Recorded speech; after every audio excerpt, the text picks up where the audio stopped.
Hi, I'm Mrs. Howard, and I'm reading to you The Twits by Roald Dahl.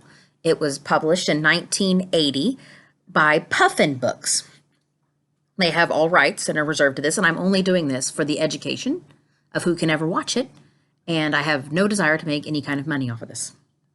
So let's get started for where we were. Okay, so we just heard all about the Twits' house. We heard about how they live in something that looks like a giant grain silo or like a prison with no kind of windows anywhere on it because Mr. Twit doesn't want people looking in, forgetting that you use a window to look out, not a window to look in.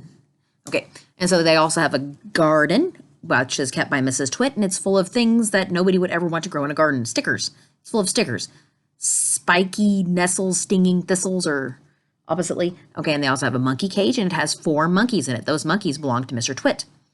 And there's also an old dead tree. And I know what you're thinking. Is this the chapter with the monkeys? No, it's not. I'm sorry. This is the chapter about the old dead tree. And I know that because I can read the chapter's title. If I can find it, because I had to go back to the publishing page. Actually, the title doesn't tell us about that, but the first picture on here does. Because I'm going to show you the title, and you'll get to see the first picture at the same time. Hugtight Sticky Glue. I'm going to tell you right now, Hugtight is a made-up kind of glue. It's like saying super glue or gorilla glue. It's just what Roald Dahl used as their type of glue, like a name brand of a glue. And it's called Hugtight. And we see our ghastly friend, Mr. Twit, is for some reason up in a tree, painting it with glue. And we don't know why yet. That's the first picture and the glue when we talked about that chapter, which is called Hugtight Sticky Glue. So let's see if there's any others. Okay. You see some birds who look like they're flying off, or they look scared. We'll have to find out what they're doing. They look scared, distressed, and they're on a tree. There's only one tree in their garden, and it's the old dead one. Then we also have this, which is a something with a bunch of feet sticking out of it. Okay, and that's it. That's it for that chapter. Okay, so I'm going to read you the chapter now, keeping those things in mind, and I'll show you the picture as we come back to them. Hugtight Sticky Glue. Once a week on Wednesdays, the Twits had bird pie for supper. Mr. Twit caught the birds, and Mrs. Twit cooked them. Caught the birds, and Mrs. Twit cooked them. Mr. Twit was good at catching birds. On the day before Bird Pie Day, he would put up the ladder against the big dead tree and climb into the branches with a bucket of glue and a paintbrush. The glue he used was something called Hugtight, and it was stickier than any other glue in the world. He would paint it along the tops of all the branches and then go away.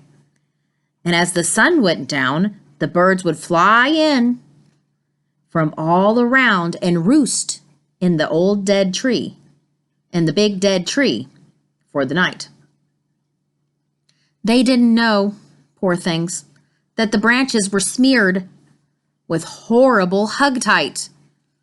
The moment they landed on a branch, their feet was stuck, and that was that.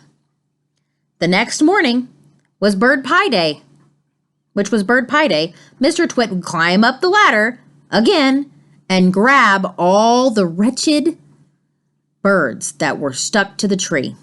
It didn't matter what kind they were. Song thrushes, blackbirds, sparrows, crows, little Jenny wrens, robins, anything. They all went into the pot for Wednesday bird pie supper. So there it is. There's the bird pie. Oh, sorry. Hold that the wrong way. There's the bird pie supper. So we found out what those pictures were. I think I forgot to show you this one. This is when the birds come into the tree and they roost for the night, and they end up sitting on Hugtight Sticky Glue, which means they are stuck. That's it. So this is him painting the tree with glue so he can catch those birds. This is the birds landing in it and being stuck. And the next day he comes out, gathers up the birds, and puts them into a pie. Apparently nobody cleans them. Nobody takes off their feet. This is disgusting. I agree. Now, there were some things in here that I was wondering if you would know what the definitions were. Okay, smeared Okay, now if I rub my hand across my face, I would smear off this lipstick. If you write in marker and then your hand goes across it, sometimes it smears. You could smear paint onto things. Smear means to spread it across.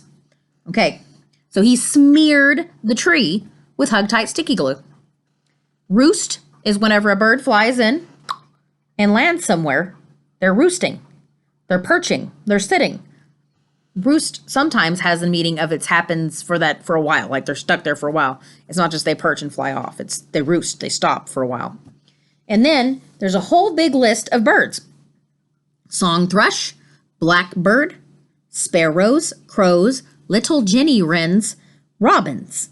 Now, all of those are birds. All of those are different kinds of birds. All of them are about the same kind of bird. They're all a bird that you would commonly see. Now, I don't know what a little jenny wren is, but I know a wren is a type of bird. I assume a little jenny wren is like maybe a bird that you only see in England. Because I know here in America, we definitely have blackbirds, crows, robins, and a song thrush. A thrush is another kind of bird. It's just a fancier name for bird. Thrush, robin. Okay, so all those are different kinds of birds. And that's what I have for you for vocabulary for this time.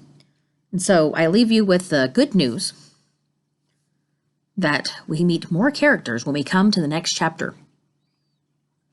That it still has something to do with bird pie.